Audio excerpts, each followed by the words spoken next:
इथं मी भेंडी स्वच्छ धुवून घेतलेली आहे. त्याच्यानंतर मी अशी उभी चिरून घेतलेली आहे, म्हणजे मुलांना कसं आवडेल. आणि त्याच्यानंतर टोमॅटो, कांदा, लसूण, कोथिंबीर, आंब्याची सोलं अशी घ्यायची.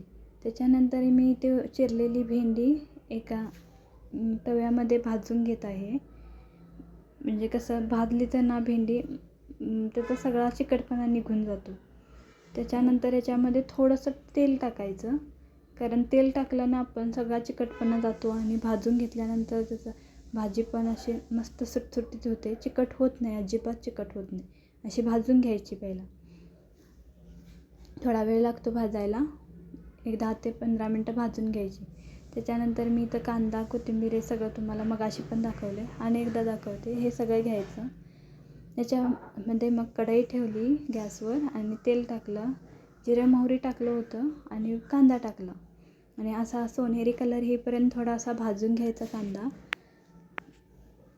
थोडा वेळ लागतो भाजून घ्यायचा. त्याच्यानंतर आपण याच्यामध्ये टोमॅटो टाकतो. टोमॅटो टाकला तो पण असा भाजून घ्यायचा.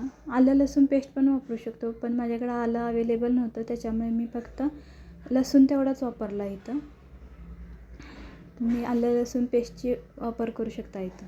आणि असा लसूण जास्त टाकला आहे, कांदा पण जास्त टाकला आहे मी. परत आंब्याची सोलं टाकली, म्हणजे आंबट जेवढं पदार्थ म्हणजे टोमॅटो, सोलं हे टाकलं ना भेंडीची भाजी खायला मस्त लागते. त्याच्यानंतर मी इथं हळद टाकले.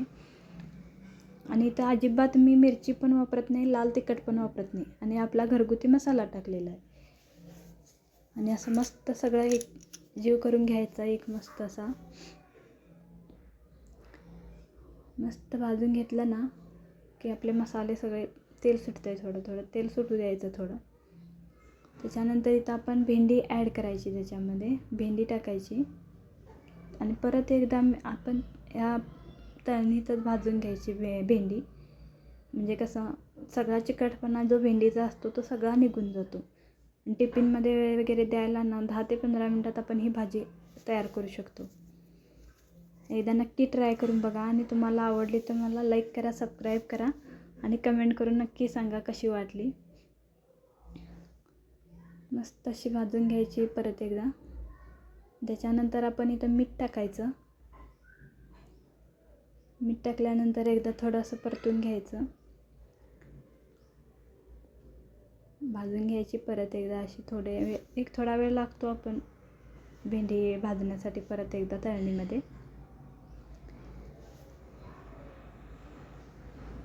त्याच्यावरून कोथिंबीर टाकायची.